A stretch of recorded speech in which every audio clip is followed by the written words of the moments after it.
seconds. 3, 2, 1. Hello, Hello and welcome to the UConn Tonight Show. I'm your host, Tony Tyson. I'm your co-host, Brian Higgins. And here's what's new in the news this week. The Notre Dame women's basketball team is celebrating its third consecutive year of almost beating UConn in the Final Four. Many students around campus are outraged this week after multiple acts of racist and homophobic vandalism. Oh wait, Hunter, I think you're using a script from 1964. Yeah, can you put that this week's up? Oh, cool, thanks. Many students around campus are outraged this week after multiple acts of racist and homophobic vandalism. A police officer in New York is on trial after shooting an unarmed black man. Oh wait, Hunter, this is the one from July. Okay, thanks. A police officer in Missouri is on trial after shooting an unarmed black man. Oh wait, Hunter, this is the one from August? Okay, thanks. A police officer in South Carolina is on trial after shooting an unarmed black man. But don't worry, it's an isolated incident. Millions around the country are protesting an Indiana law that may allow businesses to turn down gay customers on the grounds of religious freedom. What's wrong with this thing? This is the one from 1958. Jesus. Okay, we'll fix it, don't worry. The United States student loan debt has climbed to a staggering $1.2 trillion, while the United States student alcohol debt is at $6 trillion and counting. A Canadian graphic designer is aiming to break the world record for largest mosaic with a 22,000 square meter mosaic of Nicolas Cage's face. The man himself even thinks it's a bit extreme, but says the back of the Constitution told him to. A study shows that the more money someone has, the more sleep they're likely to get on average. Based on income, a wealthy person is likely to get more than 6 hours, a middle-income person is likely to get less than 6 hours, and I'm getting a cool 18 seconds. A new sexual assault policy at the University of Virginia includes hugging without permission in the list of acts that can be considered sexual assault, prompting of hundreds of dads to say, "No handshakes. I'm a sex offender." In a symbolic gesture, the White House has opened a gender-neutral bathroom that Joe Biden won't stop hanging out in.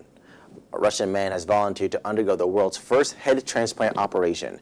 The man needs a new body because of a terminal muscle wasting disease, but mostly because he really hates working out. Pope Francis is dining with gay and transgender inmates at a prison in Naples this week. When asked if this visit would make him uncomfortable, Pope Francis replied that no, it wouldn't. He's seen gay men's navels before. And I'm immature because I wrote that joke. The Indiana pizza restaurant that closed after its owner said that his religious beliefs wouldn't allow him to cater a gay wedding has reopened. The owner said he hasn't changed his mind, though, and the one gay couple who has ever wanted their wedding catered with pizza is devastated.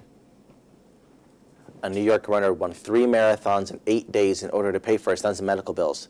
The man is now hoping his son can get better and win some marathons to pay for his knee replacement surgery. This Saturday, 7-Eleven will have its first Bring Your Own Cup Day, in which customers can bring their own container and have it filled for $1.50. It's good news. You finally have a use for that old inflatable pool you never use. This Sunday, Hillary Clinton is expected to announce her intention to seek the 2016 Democratic nomination for president. When asked why she chose now to announce her candidacy, Hillary replied, "Well, Bill found out about the co-ed bathroom."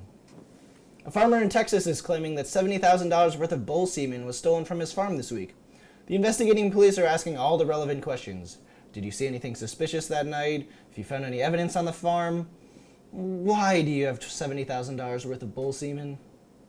Boston Marathon bombing perpetrator Dzhokhar Zarnov has been found guilty on all 30 counts that he was being tried for. Many are calling on the most brutal punishment imaginable, forcing him to run the Boston Marathon.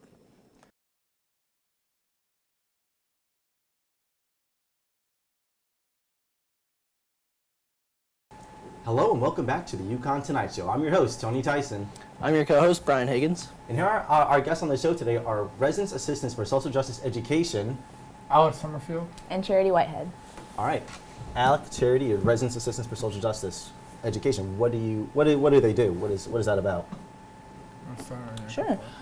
So Resident Assistants for Social Justice Education, or RASJ, which is our acronym, is essentially a position within Res Life. So we are RAs, but we have the added responsibility of trying to educate the community on social justice issues. And so we do a lot of extra programming within our buildings as well as on campus about those topics. Okay. And before we go on, I just kind of want to make it clear that we are here speaking for ourselves and non-residential life. Oh, okay. Thank you for the disclaimer there. Yeah, that's important. So the Residence Assistance for Social Justice Education, RASGs, they recently did a program with the rock, the infamous rock over by the North Garage. Tell me, how did that go? What happened with that? So we wanted to kind of show that we still have issues on this campus, right? We wanted to raise awareness. We wanted to kind of raise the level of discussion and dialogue and how awake this campus is. So we went out and we painted the rock on one side with a fist that said Black Lives Matter, and on the other side, racism, in stores now. Yes. And the goal was just kind of show that this isn't over, we still have issues. So that was kind of our thinking when we did that. Okay, so you painted one side of the rock, Black Lives Matter. Yes. All right, I know that Black Lives Matter, though. You know that Black Lives Matter. I'm pretty sure the world knows that Black Lives Matter. Why did you need to paint that on the rock now? Why is that statement such a common statement also now? I would disagree that people know that Black Lives Matter, because every day we're seeing other cases of black men being shot and killed by police. We see a new case almost legit every day. And so Black lives are severely undervalued in our community, in our nation. And so saying Black Lives Matter means that we're highlighting the issues that are affecting the black community right now. It's not saying that, you know, white lives don't matter, that Hispanic lives don't matter. Like, we all know that these lives do matter. It's highlighting the fact that we're having these issues right now and that we need to be having this conversation. And I would also add that if we really knew Black Lives Matter, someone wouldn't have painted over the word black. Oh, okay. I mean, I think that sends a pretty clear message when you literally paint over the word black in a statement saying that we should value black lives. To me, that's pretty clearly saying we really don't think that Black Lives Matter. And any sort of rhetoric that deflects the message of Black Lives Matter and says, oh, all lives matter, is downplaying the issue of racism in our society. Okay.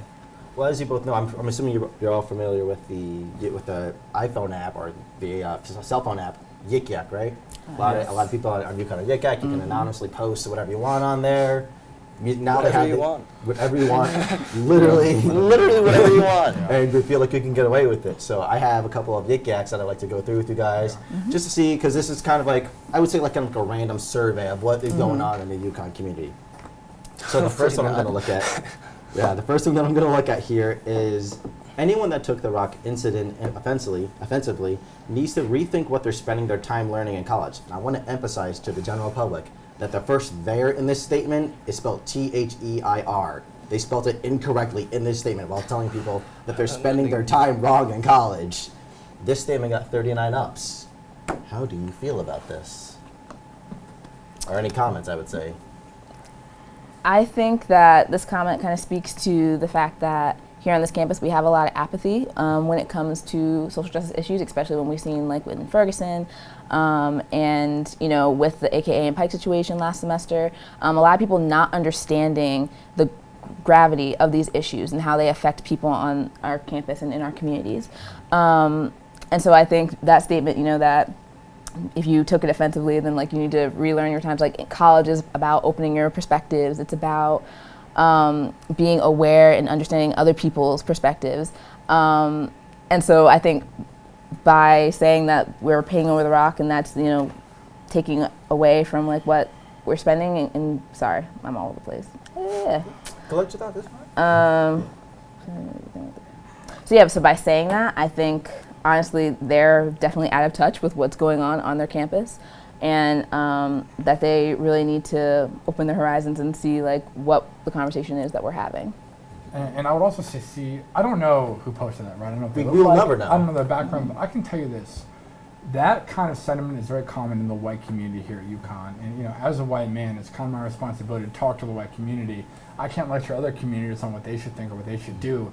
But when it comes to the white community, it's my duty to say, you know what, these attitudes we have, like the one demonstrated in that Yik Yak, that somehow and painting it over an issue that says Black Lives Matter is okay, like that's something I need to address because it's not okay.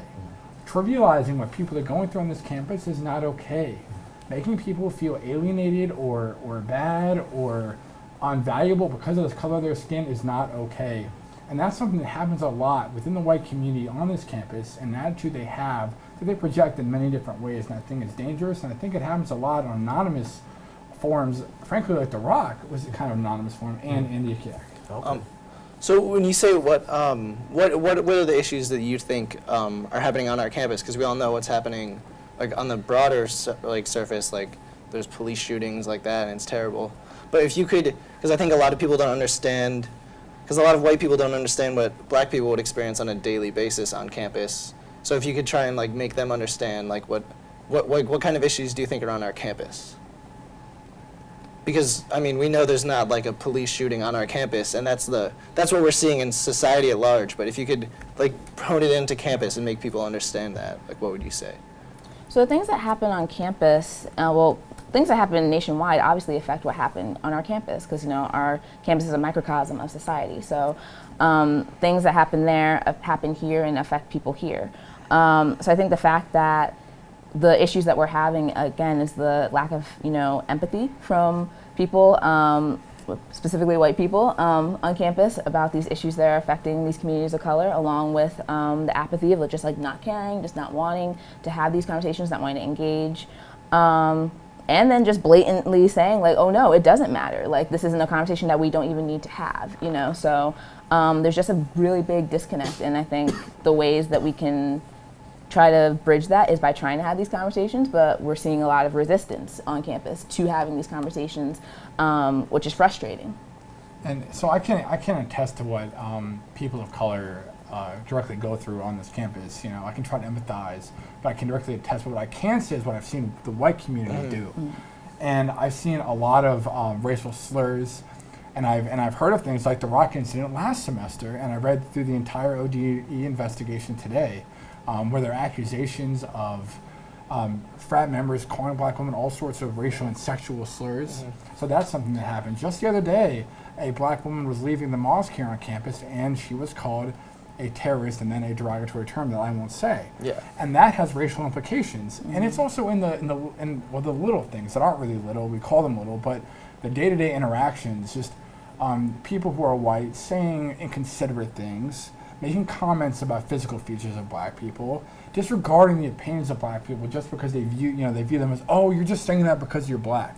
If I had a dollar for every time I heard a white person say it, you're just saying that because you're Muslim. You're just saying that because you identify as Latina or Latino. And that is again trivializing what people are going through.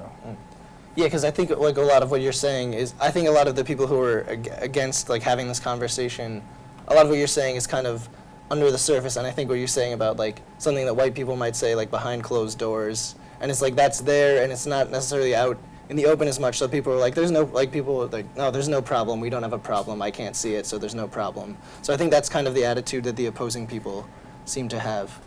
But how can they not see it though? That's my only thing, because it's everywhere. It's there. It's definitely there, and you're right. Like I kind of said yesterday, I was talking about this yesterday, it is more underground, but that doesn't mean it doesn't manifest itself. It does manifest itself in daily interactions and things like we see that happened with The Rock twice. And here's the thing, and if we also think that these are the only incidents that happen, we're wrong. Yeah, they're not. This happens all the time. We just don't hear about it as much. So you're right, it is more underground. It is sometimes harder to see, but it still manifests itself, and it still comes through. And people still feel that. And I think that's what's important to consider. Now, just to go through, that was a great explanation, by the way. Very good. That was. Just to go through another yak that I just remembered, also seeing a lot of people like to source celebrities whenever they, as their main source of information. You may or may not know where I'm going with this. Yeah. Morgan Freeman once said, just to like kind of quote him, if you want to get rid of racism, stop talking about it. And that was all that was in the yak. The person, whoever posted it, did not even finish the entire quote. They just said, if you want to stop talking about racism, if you want racism to go away, stop talking about it. What is your opinion on a statement such as that? I mean, also too, recently I heard Isaiah Washington talking about, I changed my car because like I kept getting stopped by the police, and #adapt, in response to Chris Rock and how he's been taking selfies every time he's been stopped by the police, and he's been stopped by the police about 3 times in I think the last few months. So, I mean, my reaction to that is like to not talk about it and then it'll just go away. It's just very unrealistic, and it's also very ignorant and kind of selfish too, because you're saying people who are saying that have the privilege of not having to worry about these things, of not being involved in these racial instances where you feel targeted by your identities. And so to say, oh, yeah, it doesn't affect me, and like, you know, we don't have to talk about it, like stop talking about it, and then it'll just go away, it discounts the identities, it discounts the lived experiences of these people who they call their neighbors, who they call their people in their communities. And that's harmful, and that's a hurtful dismissal to hear, honestly. Definitely. I think she nailed it. Yeah, she did. Yeah. It's kind of just like a childish way of like approaching an issue. Like, oh, the problem's there. If I don't see the problem, if I don't hear the problem, then the problem's not there. Then the problem just goes away. Totally disagree with that. Let's move on to another one of the yaks that we've seen. Let's see. Oh, here's a good one. This one got 13 upvotes. I shouldn't say good one. This one's just. This is a great one. Why are people in here saying if you're racist and white ... as if there aren't racist black people or any other color / ethnicity / race who are racist as well? Hashtag get your life. I don't really understand what the hashtag part is for. That's a confusing hashtag. It is really, I don't understand it, but that got 13 ups. And then the reply underneath was herp derp, blacks can't be racist, in parentheses, black argument. Got 3 upvotes. So apparently this person is saying that black people can't be racist. Explain to me. I think they're saying the first person is saying that black people can be racist. Oh yeah, right? they can. Yeah, and so is the second person. Yeah. Well, here's a white person argument. Black people cannot be racist. And here's why. Now, because racism is race, first of all, is a social construct. And racism is a system. And it's a system through media, through policy, perpetrated and propped up by white society. So anything that any group feels towards that is just a reaction.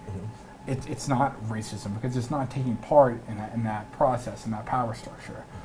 Can black people, Asian people, Hispanic people be prejudiced? Yes.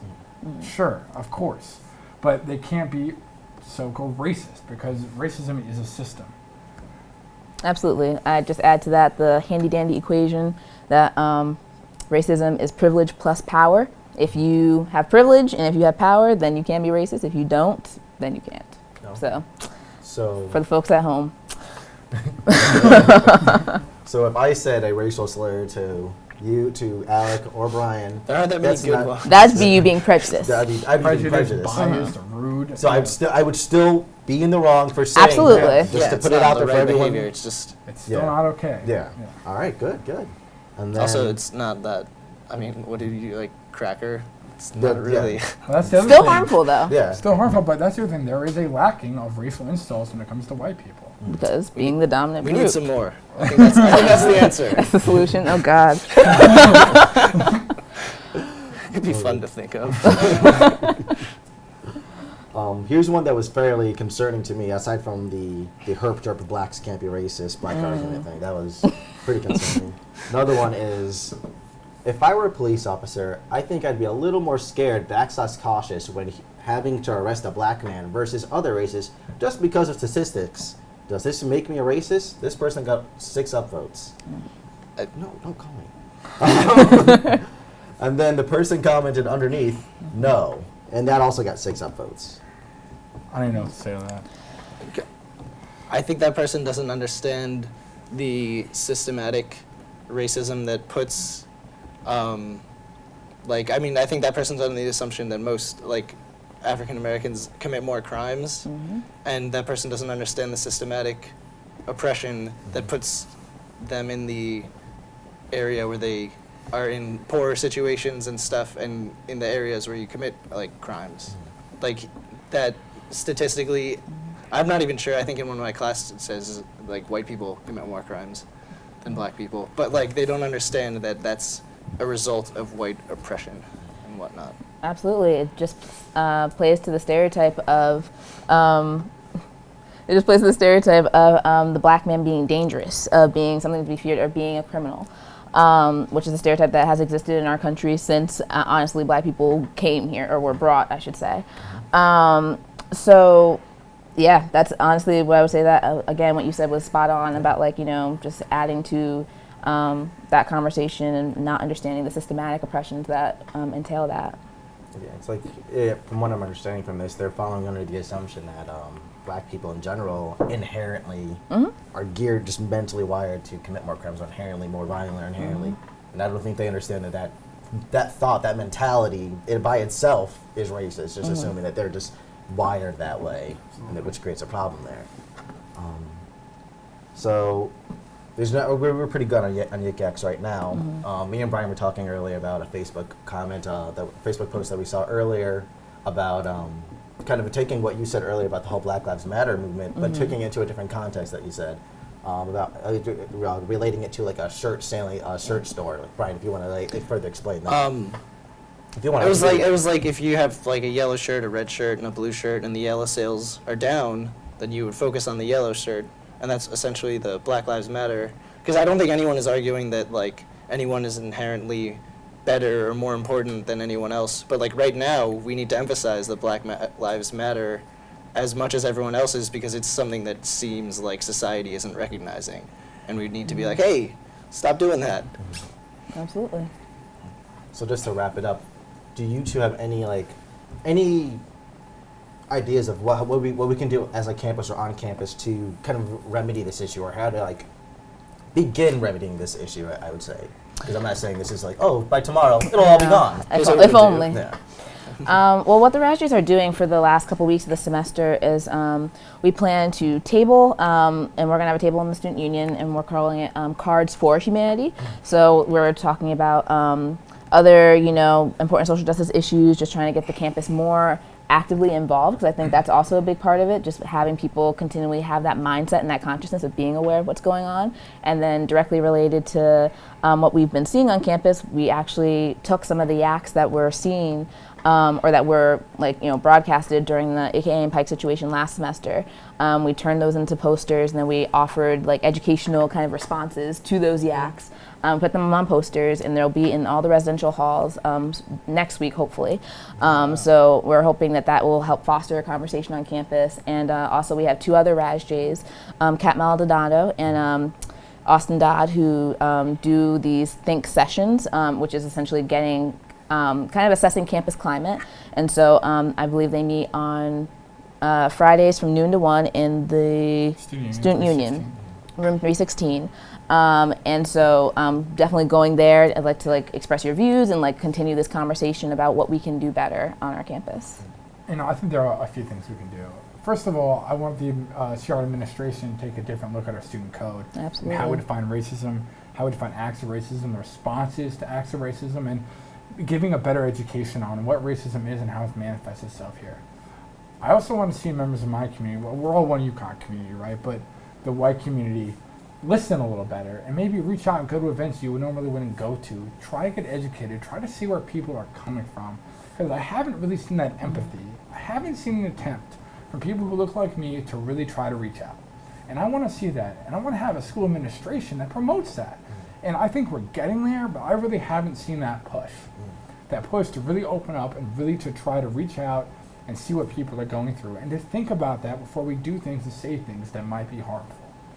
Yeah. All right. Well thank said. you both for coming on the Yeah, show. thank you. So much. I appreciate it. It's more serious than our show usually is. Thank you. Don't worry, we'll be back to being silly. All right. Then we'll be back with more UConn Tonight Show.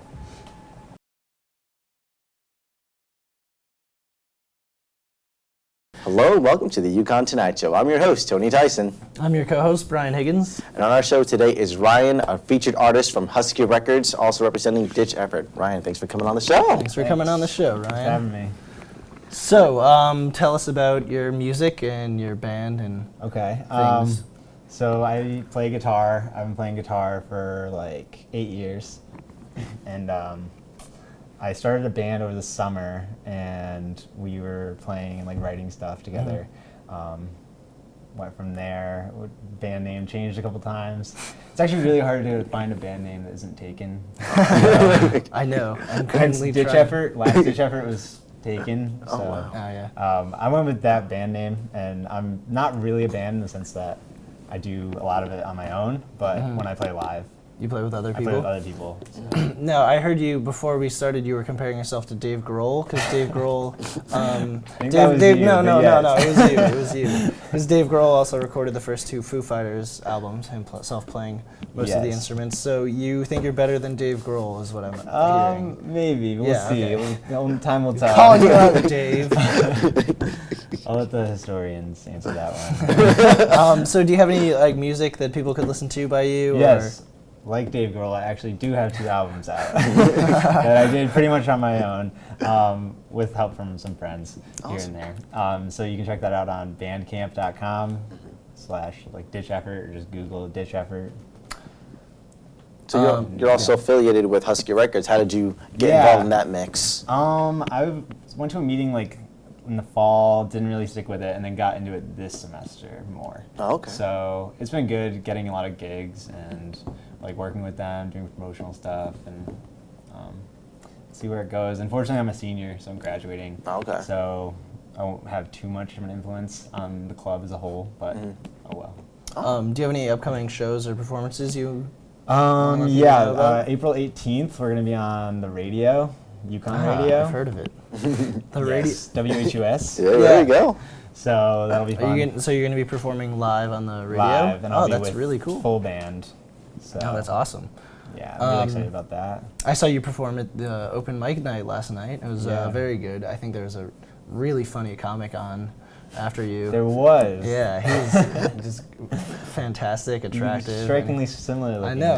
I get that a lot. People confuse us. But yeah, I've seen you at the open mic nights. Have you been doing those all year? I've been doing as many open mic opportunities as I can. Just trying to like get out there and get heard, I guess. If you could describe like your type of music, how would you describe it? I would say it's like indie rock. So if you like Death Cab for Cutie, if you like Modest Mouse, early Modest Mouse, not the new stuff. I haven't even listened to the new album. I was actually thinking. I have not listened to it. I probably will. Yeah. I was thinking early Modest Mouse. There's no room in my heart left for more Modest Mouse. I was such a big Modest Mouse fan, but it's like they have so much music, there's just too much, you know? You gotta pick an album, and that's the Modest Mouse you love. I mean... I feel that. No, I noticed some similarities between you and them, especially your performance last night. It was very good. Thanks, yeah. I also like the Shins and Taylor Swift. Taylor Swift, yeah. I mean, but who isn't inspired by her? I think everyone can say that, really. So when are you going to be covering Taylor Swift? I've yet to do that. I'm working on doing If you could cover a Taylor Swift song, which one would it be? Because everyone has a favorite Taylor Swift song. Probably Love Story. Is that what it's called? Yeah. The Romeo and Juliet thing? Sure. You know. That's a pretty catchy song. Hide my iTunes album away. No, I don't know Taylor Swift. No, I've never heard of her.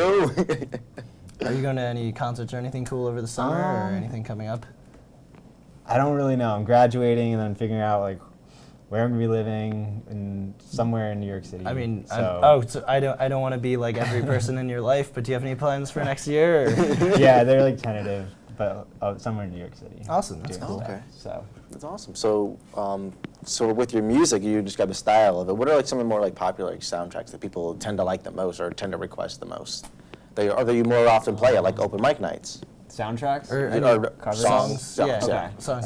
Like Oh, I'm getting old. Sorry, people. Hey, soundtrack. I did this like records. the campfire thing where I was supposed to be taking requests, but there was like very few people there. Yeah. So and my laptop wasn't working because like the internet sucks. But I took like a couple requests for it was some stuff. I don't listen to a lot of mainstream music, which is unfortunate. So I didn't really know all the requests. I was like, because I can like cover something by just like looking at the chords if I know it. But if I don't know how the melody goes, I'm not gonna be able to like you know, make something up. So yeah, I don't know. I listen to a lot of like just indie rock, and I spend probably too much time working on my own stuff and like, not listening to other music. So Nothing wrong with working on your own thing, dude. How dare you create your own original content? I love that. It's just unbelievable. So you mentioned that people can find your music on SoundCloud. Can people also reach you on like Facebook or Twitter or whatever? Trying to reach out to you there? I'm on Facebook. All right, awesome. So I have like 47 legs or something. So I'm just starting off, but So what's the name of your like your Facebook page? Is it? pretty sure it's facebook.com/ditcheffort1. Okay. It's even taken. Everything is taken. Everything's Everything is taken. like every idiom in the English language is pretty Every much combination of a words. band name. Like Uh-huh. I wanted ballpark figure. I thought that'd be cool. Yeah, But nope. I was driving once and I saw a street sign and it said Biscuit City. It was a road called Biscuit City Road. And I was like, that's the best band name ever. And there's already a band called Biscuit I City. know. What the hell? I could have told you that just by knowing Really? the fact that I searched that many band names. I know. Oh It's my like, God. I thought of Burrito Heist recently. That's a good one. That's sick. I thought of it because I wanted to steal a bunch of burritos. Union? No, Moe's. Oh, yeah. Um, Good shit. You like Moe's yourself. better than the Union burritos? Well, this isn't. What's your favorite burrito place? This is a. On campus, I definitely prefer. No, just if you could eat a burrito Chipotle. from anywhere. Okay, I agree. Because I like the atmosphere of Moe's better. But what meat do you get?